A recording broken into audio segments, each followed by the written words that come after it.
तो आजकल के टीनेजर्स में ये बहुत ही ज़्यादा क्रेज रहता है कि इंडिया में रोमियो एंड जूलियट लॉज लागू होने चाहिए। तो आइए जानते हैं कि ये क्या है। तो इंडिया में स्ट्रिक्ट एज सिस्टम है कि अगर कोई भी पर्सन 18 ईयर से कम है उसका कंसेंट वैलिड नहीं होगा।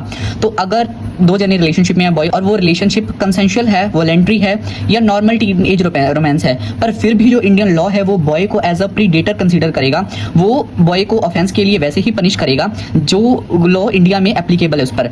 अगर उनके साथ कोई सेक्सुअल ऑफेंस हुआ है तो उसको पोक्सो के अंदर ट्रीट किया जाएगा। वो ये नहीं देखा जाएगा कि वो उनका कंसेंट था लड़की का या नहीं था। तो उस लड़के को फिर 10 ईयर्स या लाइफ इम्प्रिजनमेंट तक की सजा हो सकती है।